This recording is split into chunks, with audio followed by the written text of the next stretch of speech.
Time is running out for lawmakers to create guidelines after the state Supreme Court ruled mandatory life sentences for second-degree murder was unconstitutional. The deadline is tomorrow, and without new rules, hundreds of sentences can be appealed. KDKA's Linder provides us with an update on where things stand. The yeas are 102, the nays are 100. And with that, with 1 day left, there's still no constitutional sentencing guidelines for the judicial system when it comes to felony murder. The Pennsylvania House narrowly passing a bill late Thursday afternoon with amendments to a bill passed in the Senate. There were revisions added and approved just hours earlier in the House Rules Committee that go beyond the assignment placed on the General Assembly by the state Supreme Court. The House could have passed this bill cleanly this morning, and by now it could already be sitting on the governor's desk awaiting his signature.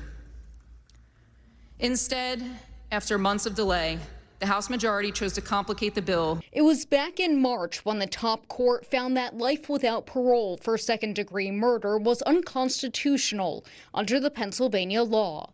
This charge, also known as felony murder, is used when someone participates in a violent crime that ends in death.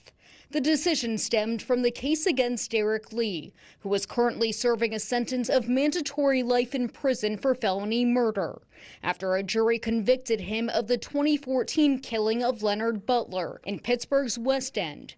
Lee was an accomplice during a robbery when Butler was killed. The thing is, the state's top court didn't say this ruling is retroactive and would apply to everybody who's ever been sentenced under this charge. Instead, they gave lawmakers 120 days to decide on the mandatory minimum.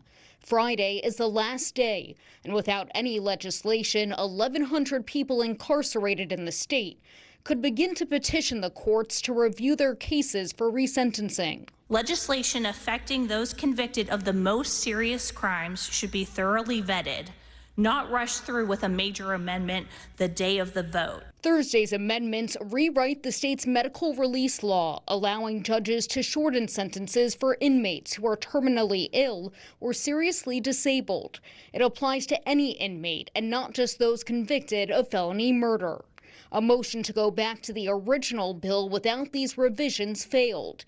Democrats saying the bill won't allow anyone to be automatically released. Not only is there language here that says that anyone who is eligible must be verified by a medical professional, it also must be verified and approved by our judicial branch. In a statement to KDKA, a spokesperson for Governor Josh Shapiro says, quote, "It's time for Senate Republicans to return to Harrisburg and bring this matter to conclusion rather than grandstand. Work to provide individualized sentencing within a predictable and consistent framework." But as of now, a spokesperson for Senate President pro tempore Kim Ward did not share any timeline to return. Let's get in a place where we collectively can work together to make sure that defendants receive their due process, and at the same time make sure that victims' families have a voice. In Pittsburgh, Linder, KDKA-TV News.